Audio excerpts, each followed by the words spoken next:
के गान में वे वर्धमान महान जिन विचरे हमारे ध्यान।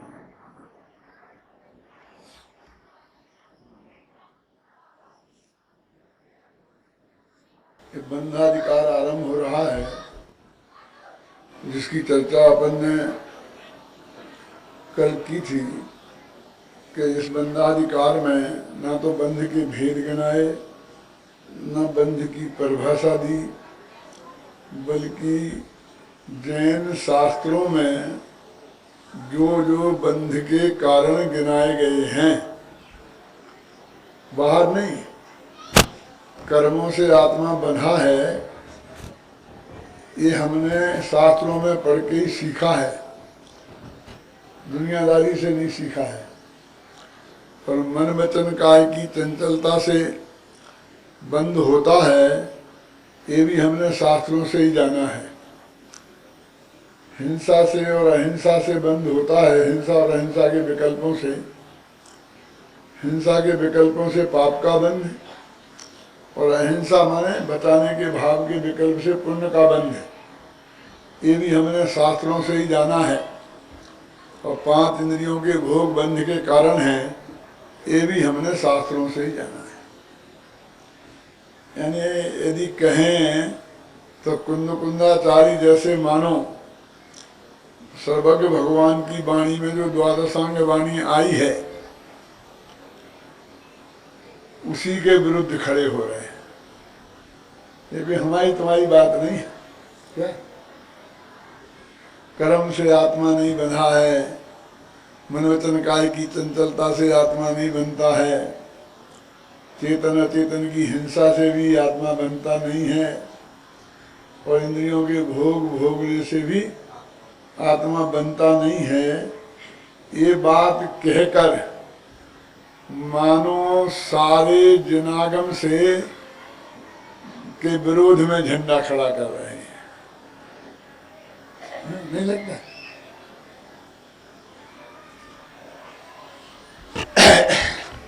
सोनगढ़ में जब परमागम मंदिर बना तो श्वेतांबरों की तरफ से एक बात आई, क्योंकि पालीताना में उनने 2-4 साल पहले ही आगम मंदिर बनाया था। तो उनके जितने आगम हैं, उन सब आगमों को उन पर खुदवाया है, आचारांग वगैरह। फिर सोनगढ़ में परमागम मंदिर बना तो बोले कि देखो, अपन से बड़ा बनने के लिए हमने आगम मंदिर किया तो इनने परमागम मंदिर, क्योंकि परमागम मंदिर में कुछ होता ही नहीं है, आगम ही है। द्वादशांग वाणी में तो आगम है, परमागम है नहीं।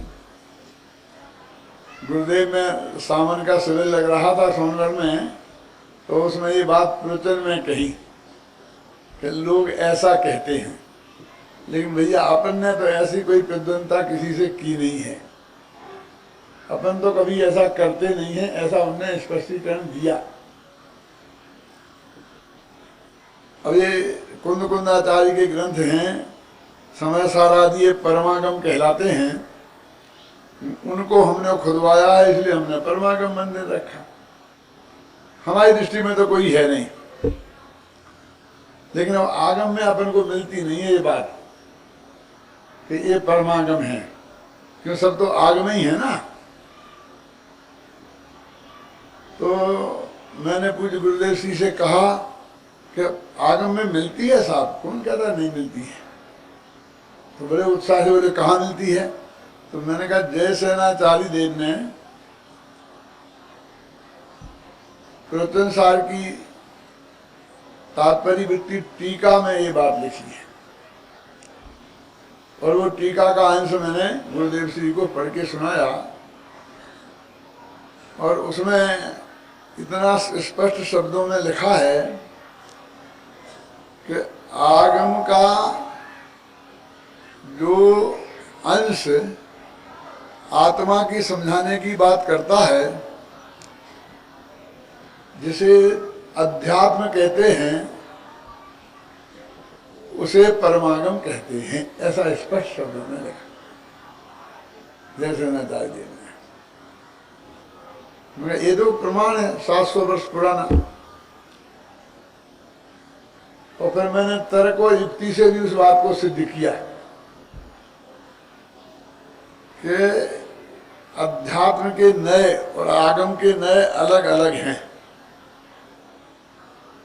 और अध्यात्म के नयों की ये विशेषता है कि जो आत्मा पर लगे वो अध्यात्म के नए, वो जो सारे 6 द्रव्यों पर लगे वे आगम के नए। लेकिन वो मैंने उदाहरण देके समझाया कि आत्मा पे लगे माने क्या, कि जब इसमें 2 पार्टियों में एक पार्टी आत्मा अवश्य हो, चर्चा सबकी हो, लेकिन एक पार्टी आत्मा होनी चाहिए। पंडित जी बैठे हैं, इन्हें होगा अंदाज, जब से गुरुदेव के सामने चर्चा हुई थी, फिर गुरुदेव ने प्रवचन में भी कहा था। कैसे जरा उदाहरण देके समझे।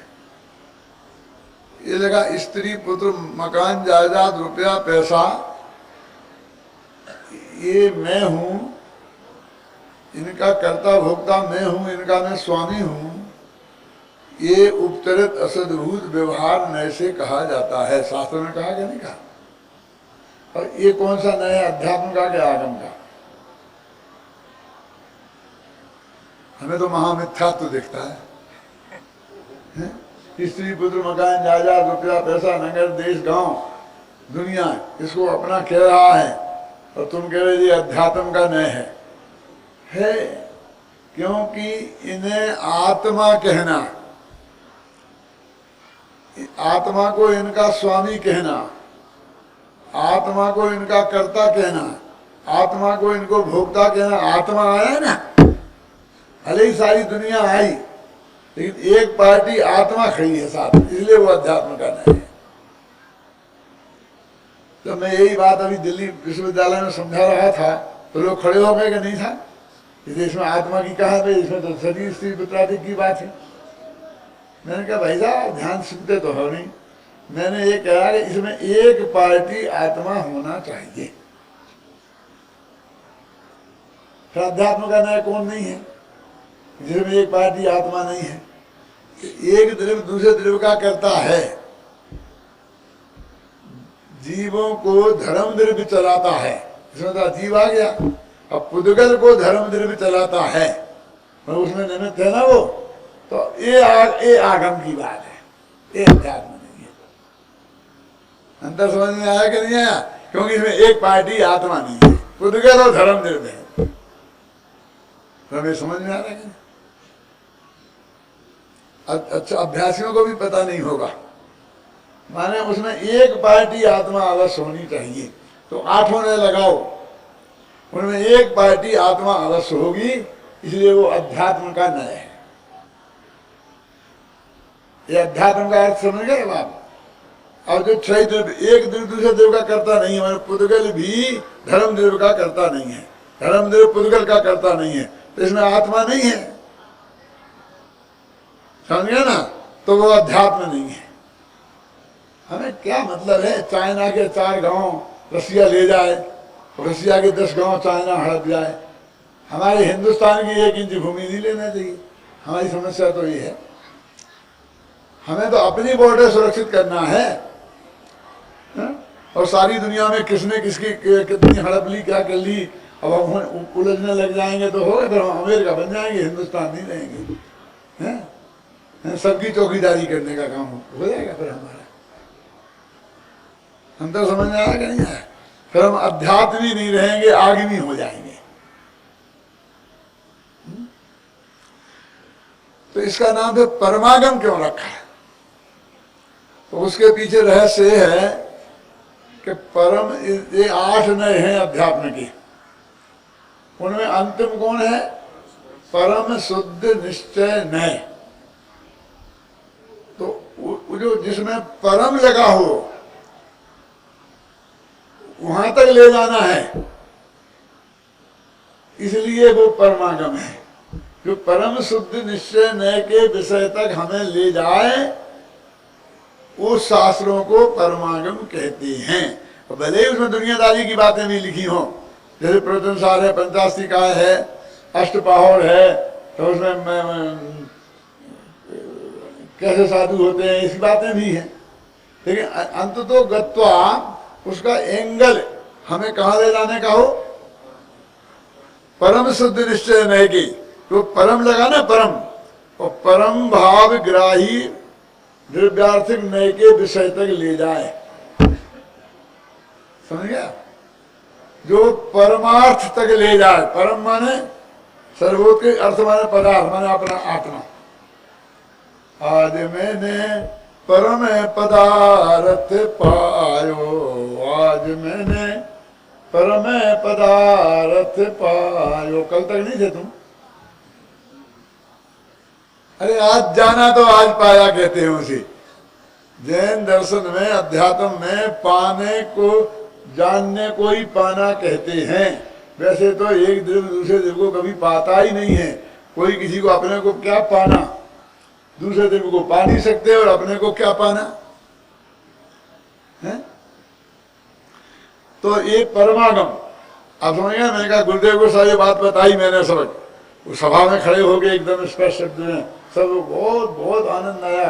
गुरुदेव को कितना आनंद आया था उसकी कल्पना आज आप नहीं कर सकते। उनके चेहरे पर जो प्रसन्नता थी वो बात उन्होंने देखी। हाँ, तो ये जो समय सार है इसमें बंध अधिकार भी है, तो परमागम कहाँ रहा? ये किसके बंध है? आत्मा कैसे बनता है, कैसे नहीं बनता है, ये चर्चा हो गई ना। कौन सा आत्मा? संसारी आत्मा तो बनता ही है, जो संसारी और मोक्ष से पार है वो परम आत्मा, जो बंध न मोक्ष करे ही, न जो बंध का करता है न मोक्ष का करता है, और न जो बंधा है न जो मुक्त है। ऐसे आत्मा की चर्चा इसमें है, इसलिए ये परमागम है। अभी इसलिए मैं कह रहा हूं कि इसमें आत्मा किनसे नहीं बंधता है, तो उसमें एक भी बात ऐसी नहीं गिनाई कि जो जैन दर्शन वाले नहीं मानते हो, पर जैन दर्शन के अन्य आगमों में नहीं कही हो। कर्म से बंधने की बात कहाँ है बोलो? जैन आगम में है कि नहीं? मन वचन काया से बंधने की बात कहाँ है? जैन आगम में है। हिंसा हिंसा से बंधने की बात कहाँ है? जैन आगम में है। और विषय भोग से बंधने की बात है, वो जैन आगम में है। और उन्हीं को कह रहे कि इनसे नहीं बंधना, ये हमें बंध अधिकार में समझाना है। बोलो क्या विषय लिया है?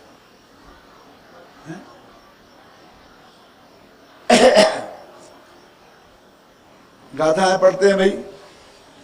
जहनाम को भी पुरुषो नेह भत्तो ही रेणु बहुलम्मी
तेल मर्दन कर पुरुष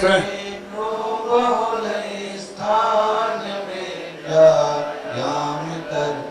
शस्त्र से बहु विद बहुत उत्साह से करो ताड़ कदली बास आदिक वनस्पति छेदन करे सची और अचित द्रव्यों का बहुत वेदन करे, बहुविध बहुत उपकरण से उपघात करते पुरुष को पर मात से चिंतन करो। रज बंध किस कारण हुआ, चिकनाई रजबंध का कारण कहा जिन राज ने, पर काय चेष्टा दिख नहीं है, जान लो परमार्थ से। बहु भांति चेष्टा रत तकारा आदि को करते हुए सब कर्म रज से लिप्त होते हैं जगत में अखिल। कुंदकुंदाचार्य देव के उदाहरण भी आपको ऐसे मिलेंगे, इतने सर्वांग उदाहरण जिसे बोलते हैं ना, एकदम पूरा घटित करते चले गए। अब कहाँ से लाए उदाहरण? नैन दिगंबर 11 वर्ष की उम्र में मुनि दीक्षा ले ली, 22 वर्ष की उम्र में आचार्य बन गए। दुनियादारी देखे ही नहीं थी, जंगली जंगलों में रहे थे, लेकिन जंगलों में अखाड़े हुआ करते थे उस जमाने में, खासकर राजकुमारों के लिए, क्योंकि राजकुमारों को युद्ध की शिक्षा प्राप्त करने के लिए वो सारी चीज़ें वो सिखाई जाती थी। तो उसमें तो तलवार आदि चलाना भी सिखाते थे। और ये जो आप जानते हैं ना, इसमें केले का लगा ना, केले के पेड़, तो वो जो राजा का राजकुमार है उसमें कितनी ताकत है उसकी भुजा में, और वो कितना प्रैक्टिस कर ली है तो तलवार से केले को काटने की, केले के पेड़, कितना मोटे पेड़ उसकी तलवार से वो एकदम काट सकता है। उससे नक्की करते थे इसमें कितनी शक्ति है। पहले छोटा सा मोटा, तो और मोटा, और मोटा, और मोटा, वो उनके देखने में आता होगा, उन्होंने उस बात को पकड़ लिया कि अखाड़े में मुदगरों से, तलवारों से, इनसे व्यायाम करता हुआ एक पुरुष है। वो पहले उसको तेल से मालिश करते थे अच्छी तरह से शरीर को, पहलवान लोग आपस में मालिश करते थे, राजकुमार वगैरह सब शरीर को मजबूत करने के लिए। फिर मुदगर आदि से और इन सब हथियारों से व्यायाम करते थे, आपस में झगड़ते रहते थे। अब मन वचन काय की चेष्टा भी बहुत होती थी, और अखाड़े में धूल होती थी, क्योंकि पत्थर पत्थर हो तो असली चोट लग जाएगी ना, तो वो चारों तरफ धूल वाली मई वातावरण बनाए रखता था। अब वो धूल है, शस्त्रों से व्यायाम कर रहे हैं, काट रहे, मन वचन काय की चेष्टा हो रही है, और फिर उन्हें काट रहे, मार रहे। अब वो किसी व्यक्ति को काट रहे, मार रहे, ये तो आचार्य कल्पना ही नहीं कर सकते थे, क्यों? लेकिन तो भी वो कदली के पेड़ तक पहुंच ही गए क्या है? ऐसा उन्होंने हाथ नहीं पकड़ा। अब वो कहते हैं कि उस व्यक्ति को वो धूल दूषित हो गया, धूल से बिल्कुल लपट गया। क्या? अब वो कहते हैं कि वो धूल से क्यों लिपटा? तो सारा जगत कहता है धूल से क्यों लिपटा, कि धूल वाले अखाड़े में व्यायाम किया। यदि वहां धूल नहीं होती और घर में बढ़िया मखमल के गद्दों पर भी व्यायाम करते तो चाहे जैसा करते धूल नहीं लगती, सीधी सीधी दिखती है ना, क्यों? धूल से, धूल थी इसलिए धूल में बंधा। कर्मों का बंध क्यों हुआ? कि कर्म थे इसलिए कर्म बंधे।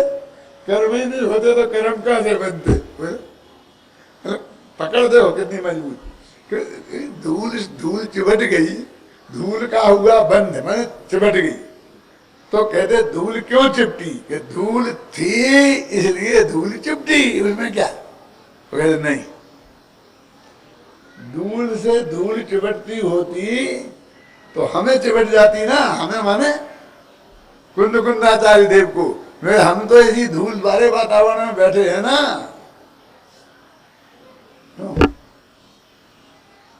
क्या? हमें क्या चिपटती है धूल? हम तो नहाने, नहीं नहाने का व्रत लिया, जिंदगी भर नहीं नहाते हैं, हमें तो ऐसे धूल चुटके हुए हमें ऐसा समस्या आज तक आई नहीं। इधर धूल से तो नहीं लगे। इधर एकदम मुझे सही घटना याद आ रही है, नाम वाम किए बिना मैं कहना चाहता हूँ। इसी बुंदेलखंड के किसी एरिए में, याद तो सब है लेकिन इतना ही बताता हूँ। मैं पंच कल्याणक में जा रहा था और उधर कोई महाराज भी उस पंच कल्याणक में जा रहे थे। तो भाग्य से रास्ते में महाराज जा रहे थे तो हम गाड़ी से उतर के और 1 किलोमीटर महाराज के साथ तो चले। तो महाराज का सारा शरीर, सर्दियों के दिन थे और वो धूल से माना नहीं, वो क्या बोलते हैं जो चिकनाई के साथ धूल चेंटती है ना, तो फिर परत की परत जम जाती है। नाम मुझे भी पता, आप समझ लो क्या, पपटी जैसे जम जाती जैसे ऊपर, ऐसा इधर इधर सारे में। तो वो देख करके मुझे अंदर से बहुत बहुत महिमा आई। क्या देखो कितना वास्तव में ऐसी धूल चढ़ जाती है, ऐसा हो जाता है।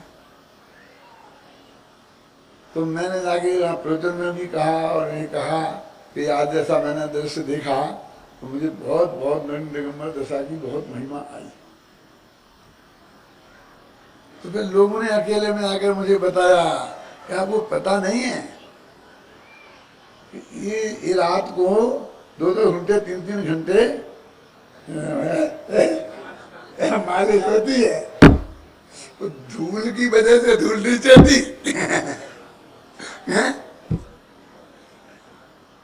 ये तो उस चिकनाई की वजह से धूल चढ़ती है। मैंने कहा एक तो कुंद कुंद मिले थे बेटा और दूसरे तुम मिले।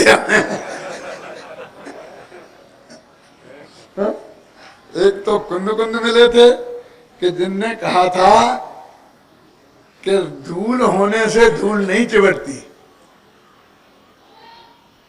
यदि चिवटती होती तो सिद्ध भगवान जहां पर हैं वहां पर बेई कारमान बैगनाएं ठसाठस भरी हुई हैं, उस आकार के भीतर जिसमें सिद्ध भगवान का आकार है, आकाश के उन्हीं प्रदेशों में यहां भी भरी हुई है। और हर एक को तो एक सीधी चढ़ती है। तो रजबंध का कारण, रज माने धूल, धूल बंध का कारण धूल नहीं है, रज नहीं है। पहला तर्क। देखो अपन पढ़ा तो क्या रखा, अभी तो 10 अर्थ तो क्लियर है बहुत। जय नाम को भी पुरुष हो, देखो पुराना तरीका तो देखो, जैसे किसी नाम का कोई पुरुष, कहानी ऐसे चलती थी। आज की कहानी क्या चलती है, फला राजा फला गांव का फलाने नगर का पूरा सब डिटेल पूरा सही वो आंकड़ों से मिलाते हैं कि था कि नहीं था, कि राजा सैनिक राजागिरी के राजा इस काल में इसमें, पर वहां तो कुछ नहीं। किसी जंगल में एक शेर रहता था, वो अपने को जंगल का राजा समझता है। और कहानी शुरू हो गई, किसी जंगल से कस्मित बने। और कहानी सेठ की भी, पाटलिपुत्र में फला सेठ रहता था नहीं, कस्मिश्च नगरे एको सृष्टि बसती स्म, बस यहाँ से शुरू हो जाती है। किसी नगर में कोई एक सेठ रहता था, है समझे ना, और उसके एक सेठानी थी, वो बहुत पवित्रता थी, ऐसी थी जो फिर कहानी शुरू हो जाती है। फिर थोड़ा जमाना बदला राजेंद्र जी तो क्या आया कि एक जैन नगर नामक नगर में जिनदत्त नामक सेठ रहता था और उसकी पत्नी का नाम जिनदत्ता था। अब बिल्कुल काल्पनिक कहानी है, क्योंकि वही नाम का नगर, वही नाम का राजा। क्यों इतना तो मेरे समझ में आता है कि जनकपुर का राजा जनक था, ये समझ में आता है, और उसकी बेटी का नाम जानकी था, ये भी समझ में आता है। कि पत्नी का नाम ये कैसे हो सकता है, वो तो कहीं दूसरी जगह से आती है।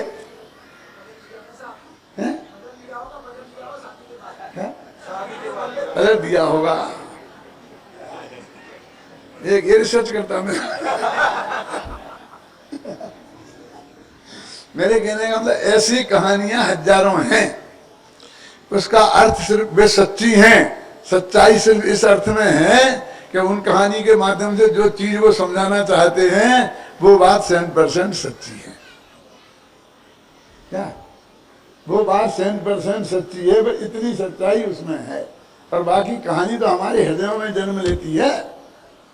वे नामकरण सब हमारे हाथ में रहते हैं भाई साहब, ख्याल नहीं ना, इसमें ऐसा कुछ नहीं है। तो फिर जमाना ऐसा आया, फिर धीरे धीरे और फिर व्यवस्थित ढंग से प्रेमचंद उपन्यास सम्राट का नाम सुना होगा ना आपने। उसने एक बहुत बड़ा उपन्यास लिखा है, रंगभूमि, करीब 900 पेज का होगा। क्या नाम? कर्म भूमि, रंगभूमि। तो उसमें बनारस से शुरू करता है वो काशी। काशी को उसने अपनी कहानी का नगर बनाया है, वहां का किसी व्यक्ति को राज बनाया, जैसा ऐसा बनाया। तो उसने जो प्रस्तावना लिखी ना खुद ने, तो उसने लिखा कि मैं इस काशी को टासी भी लिख सकता था। ऐसा खुद लिखा क्या है? मैं काशी को टासी भी लिख सकता था, और अमर नाम का नायक है उसका, तो मैं अमरचंद को करमचंद भी लिख सकता था। लेकिन मैंने एक कोशिश की कि इसमें लोगों को कोई काल्पनिकता नहीं लगे, कुछ वो लगे। इसमें मुझे काफी मेहनत करनी पड़ी। जब मैंने काशी लिखा तो उसके नगर के वर्णन करने में मुझे नगर काशी का अच्छी तरह भ्रमण करना पड़ा। वहां वो चीज हो ही नहीं और मैं ठोक दूं, क्या समझ में आया ना। और अमरचंद सेठ बनाया तो वहां के सेठों का कैसा व्यवहार होता है उसकी भी मुझे स्टडी करनी पड़ी। हमारे आचार्यों को कहाँ फुर्सत थी इतनी, वे किस झंझट में बने। एक नगर में एक राजा, एक सेठ, एक सेठानी, एक फटानी, आप समझ रहे ना। हम उतने से ही काम चलाएं। सत्य की खोज में भी उन्हें दोनों तरह के प्रयोग किए हैं। एक तो गांव तो जरूर बना दिया, वो एक नायक नायिका के भी नाम से बना दिए। उसमें 10-20 पात्र ऐसे हैं जिनके कोई नाम नहीं है। आपने सबने सत्य की खोज पढ़ी है? आज इस दिशा से विचार करना कि जब ये चर्चा हो रही है महात्मा जी के भी, महात्मा जी हैं, उनका कोई नाम नहीं है। क्योंकि यदि उसका नाम ऐसा हो जिन जैनियों के होता है तो जैनी लड़ पड़ेंगे, दिगंबरों में तो दिगंबर लड़ पड़ेंगे, अजैनियों का नाम दे दो अजैनी लड़ पड़ेंगे। जब एक ही महात्मा रहे अंत तक, और उनमें जितने लोग थे चर्चा करने वाले, एक पहले ने कहा, दूसरे ने कहा, तीसरे ने कहा, चौथे ने कहा, पांचवें ने कहा। तो मुनियों के पास पहुंचे थे, एक मुनि थे, दूसरे मुनि थी, मैंने उनसे कम एक दो तीसरे से ही काम चलाया पूरी में। क्यों कि किसी का किसी नामकरण करते ही फंसते थे, कोई ना कोई अपने माथे पे ले लेता। और मैंने चढ़ती हुई उम्र में लिखी थी, मैं बहुत जिंदा, अभी तक जिंदा रहना चाहता था। क्या इसलिए आप समझे ना, मेरे कहने का अर्थ है कि यदि आप कथा साहित्य का अध्ययन इस दृष्टि से करें तो कथा साहित्य में भी बहुत बड़ा विकास मिलेगा। अब ये पहली ध्यान कि जय नाम को भी पुरुष हो, जैसे किसी नाम का कोई पुरुष था। और नेह भत्थो रेणी बहो लम्बी, नेह भत्तो, नेह माने तेल और नेह माने राग, स्नेह। स्नेह बोलते ना दो ही अर्थ में, तो नेह शब्द का प्रयोग किया। अभी उदाहरण में लगाना क्या? तेल। सिद्धांत में लगाना राग देश मोह मिथ्या तो सब है ना, दर्शन मोह चात्र मोह के उदय में होने वाले आत्मा के विकारी भाव है ना। नेह भत्तो, स्नेह से लिपटा हुआ, वहां तेल से सारे शरीर को लपेट रखा है। और रेणु बहुलम्बी, बहुत धूल वाली जगह। रेणु माने धूल, बहुलम्बी माने बहुत धूल वाली जगह में ठायम ठाय दूंगा करेदी सत्य बायाम, उसमें ठहर कर ऐसे खंबे गाड़ दिए जाते थे, तो उन पर चढ़ते थे, उतरते थे, काटते थे, पीटते थे। और शस्त्रों से, शस्त्र माने देखिए वे हथियार जो व्यायाम करने के हथियार होते, तलवार भी होती थी तो व्यायाम वाली तलवार होती थी, असली नहीं। वे क्या करते, छिंददी भिंददी, वो छेदते हैं और भेदते हैं। क्या छेदते हैं, ताली तल कलय वंश पिंडियो, केले के और ताल के वृक्ष, बांस के वृक्ष, वो सिखाते हैं ना। तो पहले केले का वृक्ष काटे, फिर ताल वृक्ष को काटे, उसी तरह गहरा, फिर बांस और ज्यादा, और फिर बांस, एक बांस, फिर 2 बांस, फिर 10 बांस, ऐसा उसे तोड़ते हैं ना। ऐसा तोड़ने के लिए, करने मोड़ने के लिए, तो उन्हें जोड़ जोड़ करके फिर उनको ऐसी सब इन हथियारों से व्यायाम करता हूँ। वो बराबर उस अखाड़े का जहाँ ये व्यायाम होता हुआ एक चित्र बनाया जा सकता है। आप ध्यान से दो, आप अपने दिमाग में तो बना ही सकते हो, चित्रकार नहीं है तो कैसी जगह होगी, क्या होगा, है ना। सच्चित्ता चित्तानम करेदि दब्बाणम विखादम, सचित्त और अचित्त मन हरे पेड़ और सूखी लकड़ी, समझे ना। सचित्त और अचित्त सभी पदार्थों से, और दब्बाणम और उद्घातम द्रव्यों को काटते पीटते हुए, उपघातम को बद्ध, और उपघात करता हुआ वो आदमी ऐसा आदमी है कि लिया तलवार से काट रहा है केले के पेड़ को, बंश के पेड़ को, और शरीर में तेल लगाया हुआ है, और धूल वहां जमीन में है, और धूल से सारी शरीर चट गया है। तो कहते हैं नाना करने ही, अनेक अनेक कर्मवान साधनों से वो बराबर वहां व्यायाम करता है। अब मैं आपसे पूछता हूं, निश्चय दो चिंचेद, कि तुम निश्चय से विचार करो, व्यवहार से नहीं। अब वो तुमसे कह रहे कि हे शिष्य गणो, ऐसी पोजीशन में तुम निश्चय से विचार करो, है ना किताब में। किम पज्जुगो हुरे बंधु, कि ये जो रजबंध हुआ, हमारे धूल चेटी, उसका किम प्रत्यय, क्या कारण है, किस कारण से धूल चेटी है, इसका तुम सब लोग निश्चय नए से विचार करो।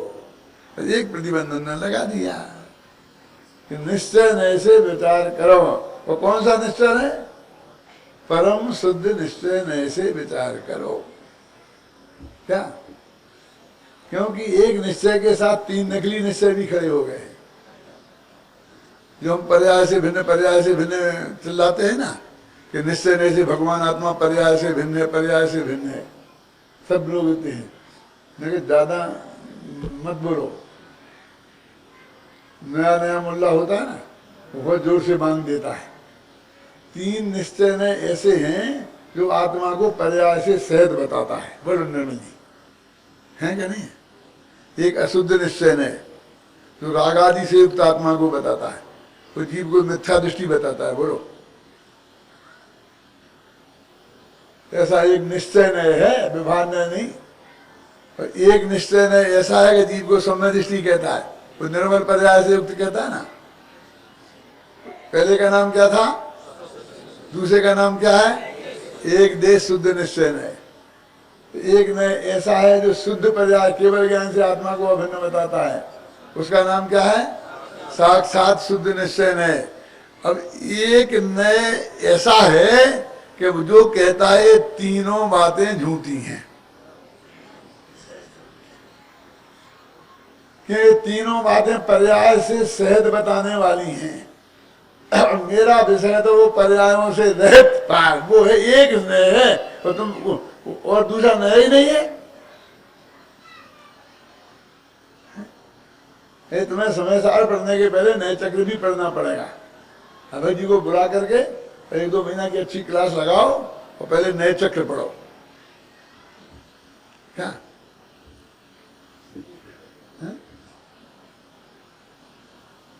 कि 4 निश्चय नए होते हैं, लेकिन सचमुच हमारी हालत क्या है।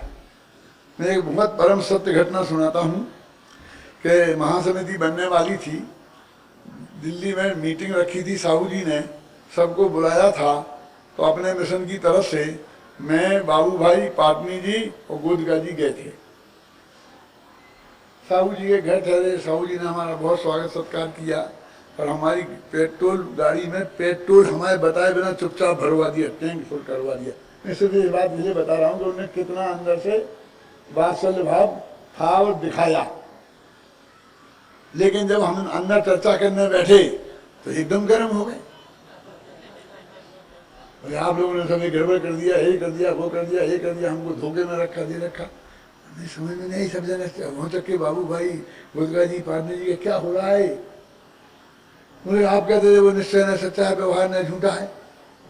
यहाँ साहब तो कहते थे, लेकिन आपको पता नहीं है व्यवहार ने तो दो तरह का होता है। मुझे लाल बहादुर शास्त्री ने बताया, प्रधानमंत्री ने नहीं, ये अपनी जैन समाज के भी लाल बहादुर शास्त्री एक थे, जिन्होंने सारी जिंदगी भर गुरुदेव का विरोध किया। उन्होंने बताया आपने हमें धोखे में रखा। निश्चय तो दो प्रकार का होता है, एक सच्चा और एक झूठा। आप झूठा करें वो तो सही है, लेकिन एक सच्चा व्यवहार भी होता है, एक सद्भूत और एक असलभूत। और बाबू भाई ने बहुत समझाने की कोशिश की, पाटनी जी ने बहुत कोशिश करी, वे तो गर्म हो रहे थे, नहीं मेरे को धोखे में रखा, धोखे में रखा। दो होते हैं, तुम्हें एक बताया। अब मेरी समझ में आया कि क्या मामला है। मैंने कहा 2 मिनट मुझे बोलने देंगे आप। मैंने कहा व्यवहार 2 नहीं 4 होते हैं। तो उनका तो ऐसा हो गया कि सब मामला 1 मिनट में पलट गया।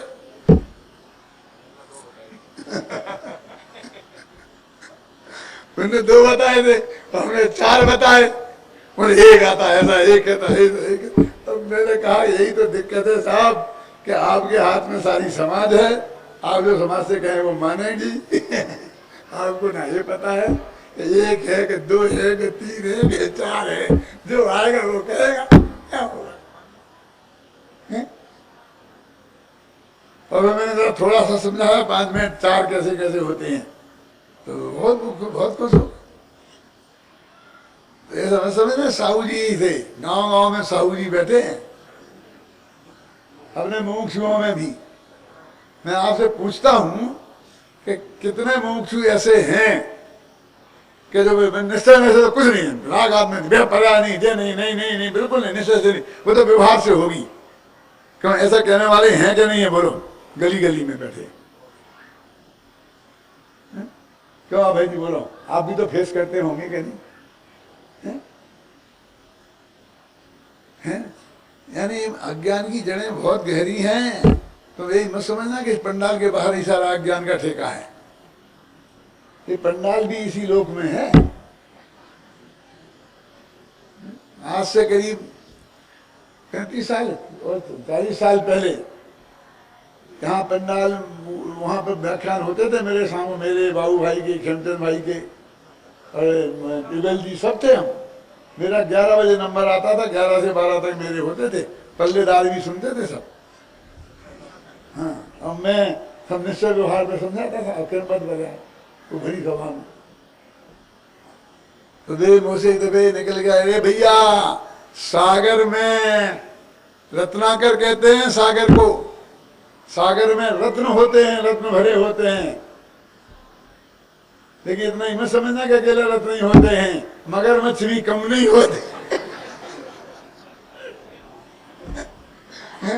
तो क्या हुआ होगा आप कल्पना कर सकते हैं। क्योंकि मैं एक 30 वर्ष का छोकरा, इतनी बस पुरानी बात है, 45-47 वर्ष क्या।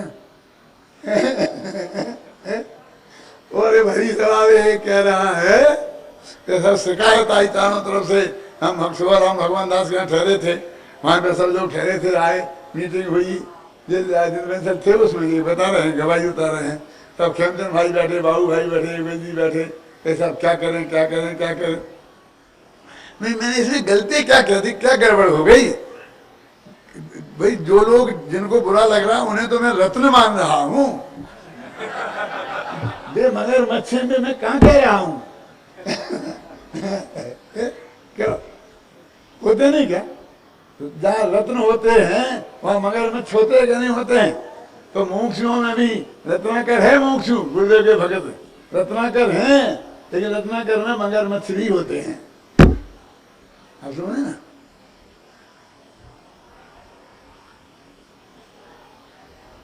अपने अंदर की बात हमें समझे। कुन्ना चाहे तो कितनी सीधी सरल बात आ गई। तुम तो हमें ये बताओ कि धूल क्यों चढ़ती, लेकिन कैसे निश्चय में से बताना कि कौन निश्चय नहीं से? परम शुद्ध निश्चय नहीं से हैं? परम शुद्ध निश्चय नहीं से ये धूल के चेतने का कारण क्या है? देखो पढ़ो क्या, निश्चय दो विन्नेयम, क्या कहा गया? निश्चय दो चिंतेज्य, निश्चय से चिंत करो, किम पद्य को ही रहे बंधु, रज बंध का कारण क्या है? सोहु जो सोहु नेह भावो तम्मी नरे तेण तस्व रहे बंधु, कि उसमें जो चिकनाई है वो वास्तव में नए बंध का कारण है। रज बंध का कारण वो चिकनाई है। और निश्चय दो विन्नेयम, निश्चय से ये बात जानो, काय चेष्टाई शेषाई, शेष जो काय की चेष्टा है, जो मन वचन काय की चंचलता है, जो कर्म धूल का मौजूद होना है, चेतन अचेतन की हिंसा है, और 5 इंद्रियों के विषय का सेवन है, ये बहुविधि चेष्टासु, ये चेष्टाएं बंध का कारण नहीं है। एक मिथ्यात्व ही लगा, एवं मिथ्या दृष्टि बट्टन दो, इस प्रकार मिथ्या दृष्टि बढ़ता है और उससे रजबंध होता है। ये 5 गाथाओं में ये मूल कुंद कुंद की बात बताई है अपन ने अभी, हमें तन की नहीं की, किसी ने की, दूसरे की नहीं की। इस पर ज्यादा टीका लंबी किसी ने लिखी भी नहीं है। और टीका तो कब लिखी जाती है कि जब गाथा संक्षेप में हो और बात इशारे में कही गई हो। अब यहाँ तो खोल खोल के कह रहे, तो उन्होंने संस्कृत में भी ऐसी की ऐसी लिख दी है, हिंदी वालों ने भी ऐसी की ऐसी बना दी है, बनारसी दास ने भी ऐसी की ऐसी लिख दी है। तो ज्यादा फिर उन्हें फर्क नहीं आया है। देखो अब फिर अगली 5 गाथाएं यहाँ आ गई फटाफट, घबराना नहीं कि साहब एक दिन में 10 गाथा निपटा रहे, कोई चिंता की बात नहीं है। तुम कहोगे तो एक गाथा में भी 10 दिन लगा सकते हैं? लेकिन 2 ही चीजें देखो, क्या देखो कहाँ है?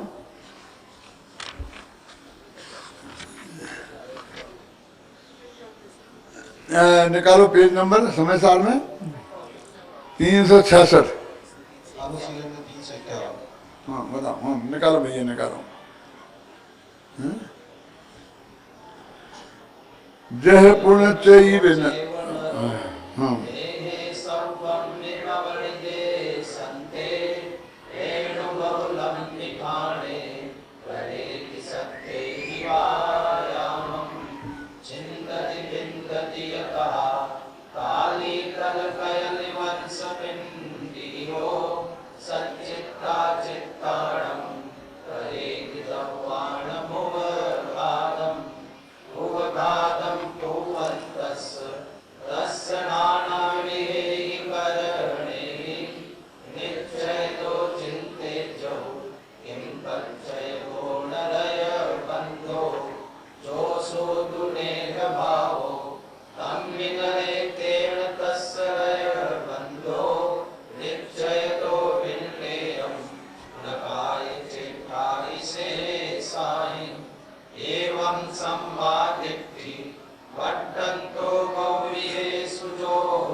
एक बात ध्यान दो आप ध्यान से, ये पद्यानुवाद है ना, तो इसमें दोनों के अंतिम पंक्ति का अंतिम शब्द देखो, उन्हीं किताब में क्या है, पहली उसमें है अज्ञजन और इसमें है विज्ञजन।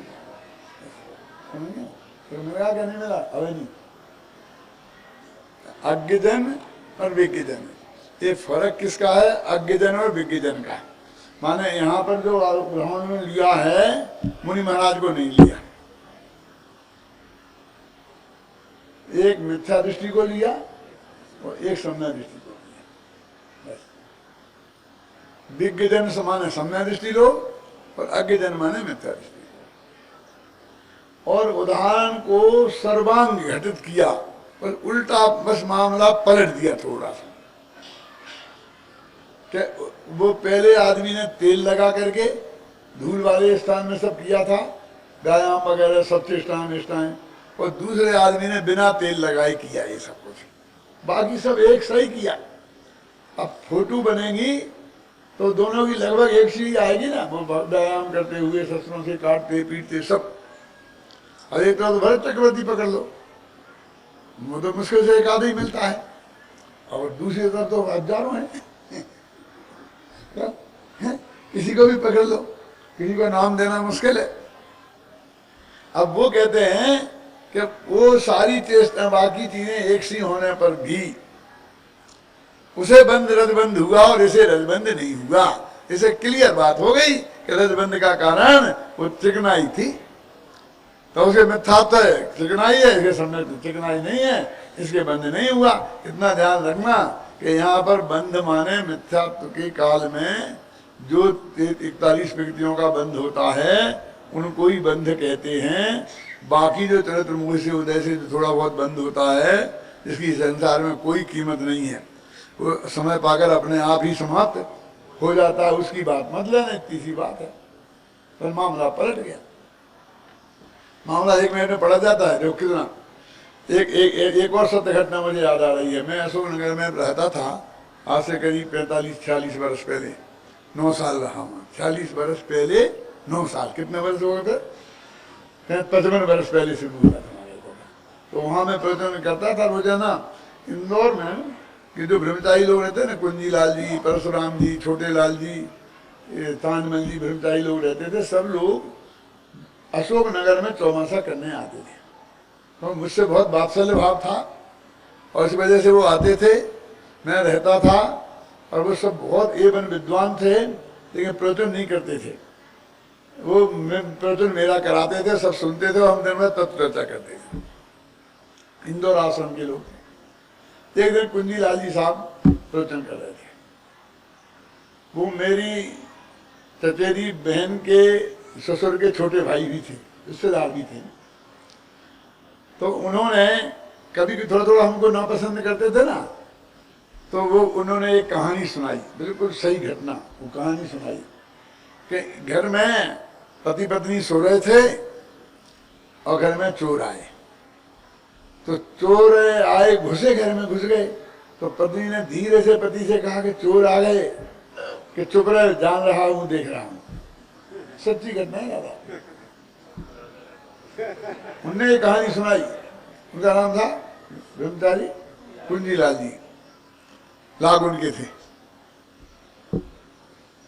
फिर वो उसने लेकर के उनकी चाबी थी ना तिजोरी की, इनकी तकिया के नीचे रखी थी, तो वहां से उठा ली। फिर पत्नी ने कहा कि चाबी उठा ली तिजोरी की, कि देख रहा हूं, जान रहा हूं, चुप रहे। फिर जाके उन्हें तिजोरी खोली। फिर कहा उसने कि तिजोरी खोल रहे हैं, कि चुप रहे, जान रहा हूं, देख रहा हूं।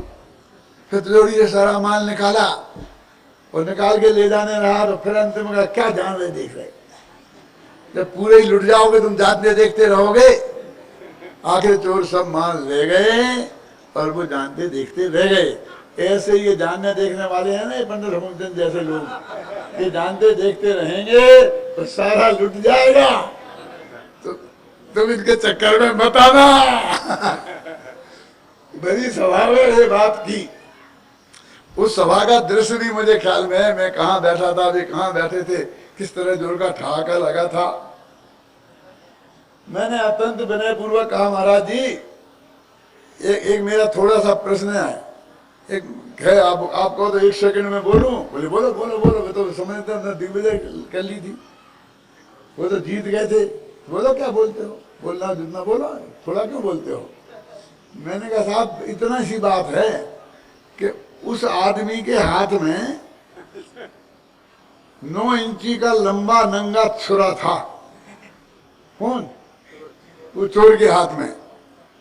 तो पत्नी को तो लोभ के पीछे वो छुरा नहीं दिख रहा था, वो चोर और माल जाता हुआ दिख रहा था, और पति को छुरा भी दिख रहा था। तो वो जानता था कि मैंने यदि इतना ही हलचल की कि इसे पता चल जाए कि मैं जग रहा हूं और मैंने उन्हें देख लिया है क्या, तो मुझे जिंदा नहीं छोड़ेंगे। क्यों? पहचान का था वो। क्यों? इसलिए वो चुप रहे, जानते देखते रहे। तो उनने जान बचा ली। धन गया तो गया, क्या बचा ली? जान बचा ली। बस इतनी सी बात है कि जिन्हें जान बचानी हो वो मेरे साथ रहें, जिन्हें धन बचाना हो महाराज जी के साथ रहें। क्या बहुत जोरदार। मेरे दादाजी की उम्र के थे, लेकिन हमारा ऐसे ही व्यवहार चलता था। तो जो दादाजी की उम्र के थे मेरे, तो भाई ये हमको अपना ज्ञान बचाना है। इतना सा फर्क है। वो रेणु बहलवी, वो एक ने तेल लगा रखा है और दूसरे ने तेल नहीं लगाया है, और बाकी सब एक सी। देखो कोई फर्क नहीं है, लेकिन रजबंध में इतना फर्क पड़ जाता है कि रजबंध का कारण क्या है। ऐसे इस भगवान आत्मा का यदि रजबंध से बचना है तो क्या करें। ये जो 10 गाथाएं अपन ने आज पढ़ ली, और इन 10 गाथाओं के बीच में एक बेचारा छंद पिचक रहा है। देखो पढ़ूंगा। न कर्म बहुलम जगत, बोलो भैया जरा बोलो, बस समय हो गया, कल अर्थ तो कल बताऊंगा। हाँ। न कर्म बहुलम जगत न चलनात्मकं कर्म वा न नैक करणानि वा न चिद्विदो बन्धकृत् यदैकमुपयोग भू समुपयाति रागादिभिः स एव किल केवलं भवति बन्धेतुर्नृणाम्। ये जो है ना, अभी कुछ समझ में नहीं आया तो हिंदी पढ़ लो जरा। कर्म किए वर्गणाय बंध का कारण नहीं है, अत्यंत चंचल योग भी है बंध के कारण नहीं। करण कारण है नहीं चिद अचिद हिंसा भी नहीं, बस बंध के कारण कहे अज्ञान में रागा। अब आज समझने की जरूरत है। इतनी सरल भाषा में लिखा है, इतना कठिन छंद का अर्थ कि सबकी समझ में आता जाएगा। और जो अपन ने कल बनारसी दास का सुनाया था वो भी इसी पद्य का पद्यानुवाद था। जो बनारसी दास का सुनाया था ना कल, वो इसमें लिखा है। अभी मेरे ख्याल से आज समय हो गया, लेकिन पढ़ लो, तुम्हारी इच्छा है तो पढ़ो। कर्म जल वर्ग न सो जग में न बंधे जी, बंधे न कदापि मन बच खाए जोग सो। चेतन अचेतन की हिंसा सो न बंधे जी, बंधे न अलख पंच विषय विषय रोग सो। कर्म सो अबंध सिद्ध जोग सो अबंध जी, हिंसा सो अबंध साधु ज्ञाता विषय भोग सो। इत्यादि के वस्तु के मिलाप सो न बंधे जी, बंधे एक राग आदि अशुद्ध उपयोग सो। कल बाकी कल